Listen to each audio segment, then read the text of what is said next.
Mencurigakan kematian keluarganya yang tak wajar, polisi terpaksa melakukan otopsi ulang jenazah warga desa Poko, Kecamatan Jambon, Ponorogo, Jawa Timur.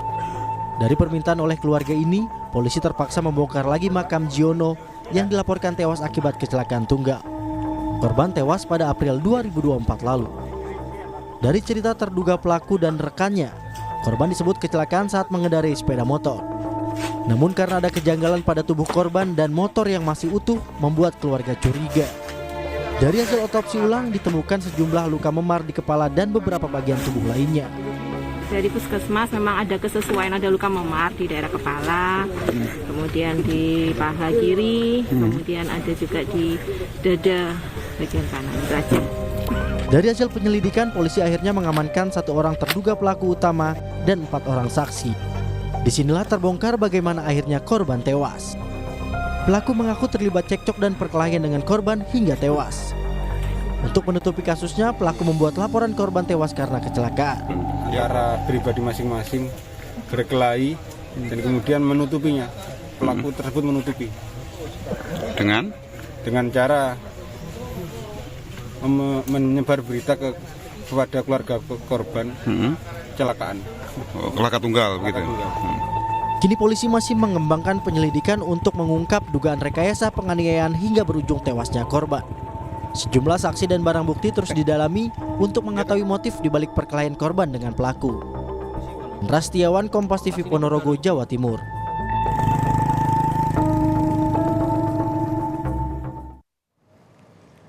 Saat ini kita sudah bersama Kasat Reskrim Polres Ponorogo, Ajun Komisaris Polisi atau AKP Rio Pradana. Selamat pagi Pak Kasat, Pak Rio.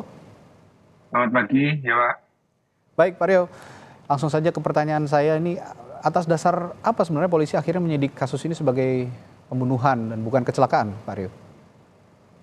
Memang dari awal, dari penyelidikan kita, adanya laporan dari masyarakat, pengaduan dari masyarakat, terutama dari keluarga korban.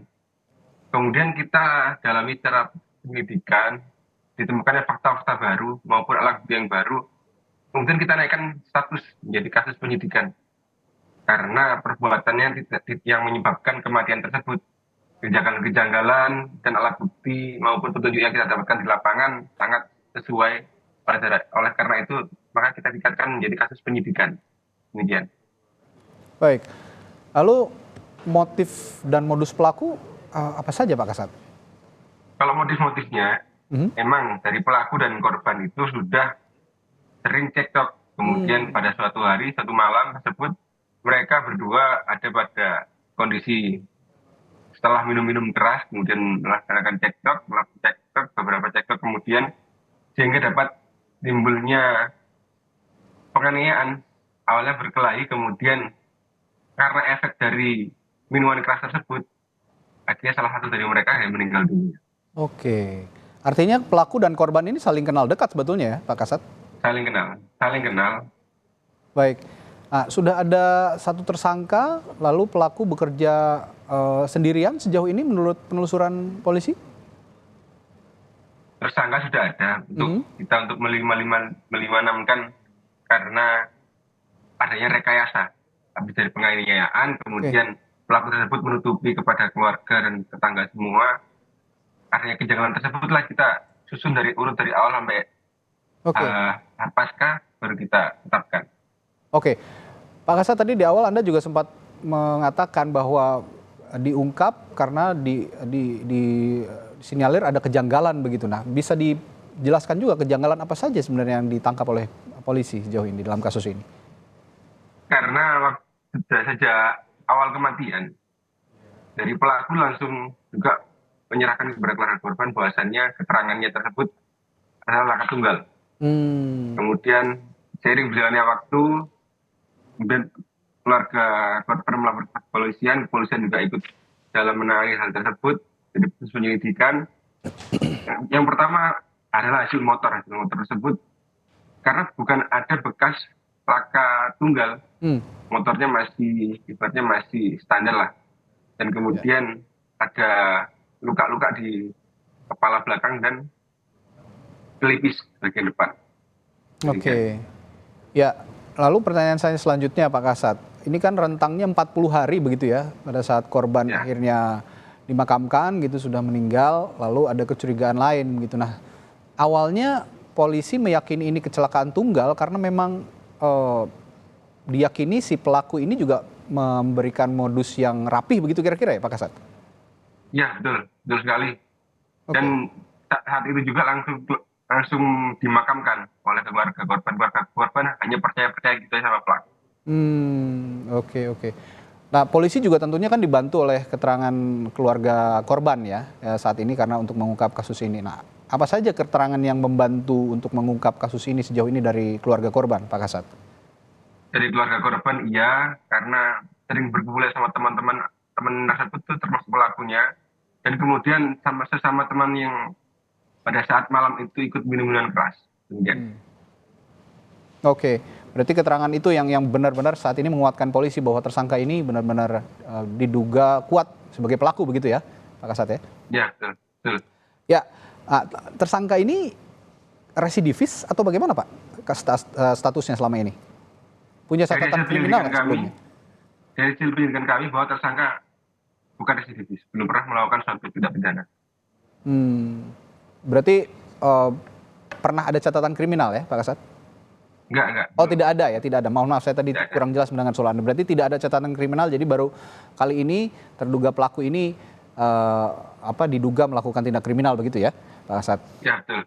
Baik, penyidikan polisi yang berlangsung saat ini, menurut penelusuran Anda, Pak, adakah pihak-pihak yang terindikasi ikut menyembunyikan kasus ini pada awalnya? Ada, karena penyelidikan kami yaitu ada beberapa teman dari pelaku itu sangat menyembunyikan dan sangat rapat. Kita minta keterangan juga susah, kemudian dia membual cerita yang tidak sesuai dengan fakta-fakta pada kejadian, sehingga ketimbulan kecurigaan kami semakin menguat terhadap teman-teman pelaku. Ada indikasi untuk menyembunyikan teman-teman dari pelaku. Artinya ini teman-teman pelaku ini masih satu lingkungan juga dengan korban dan juga pelaku begitu ya Pak Kasat? Ya, betul. Baik. Nah, sejauh ini pihak-pihak yang diduga menyembunyikan kasus ini juga sudah diperiksa dan statusnya bagaimana saat ini? Saat ini masih kita dalami juga terkait untuk melimanamkan mereka supaya mereka ibaratnya masuk dalam suatu rekayasa kematian. Oke, berarti akan ada bisa jadi berpotensi juga untuk dijerat kasus pidana begitu ya, karena menyembunyikan keterangan atau memberikan keterangan palsu, rekayasa ya kasus ini begitu. Ya. Ada berapa orang Pak Kasat? Yang baru kami periksa 4 orang, dan empatnya ini sudah diperiksa ya begitu ya keterangannya apa saja sejauh ini yang sudah digali yang didapat dari para teman-teman dari pelaku ini? Keterangannya pada saat hanya malam itu aja mereka dapat bisa untuk menjelaskan terkait minum-minuman, kemudian mereka berdua juga yang keluar cekcok, kemudian diselesaikan sendiri di luar. Oke, terakhir Pak Kasat, alat bukti yang paling dicari saat ini selain juga keterangan-keterangan dari saksi untuk kasus ini apa saja Pak? Untuk melengkapi dan membungkus suatu kasus pembunuhan tersebut, kita menunggu hasil dari ahli forensik. Forensik, baik.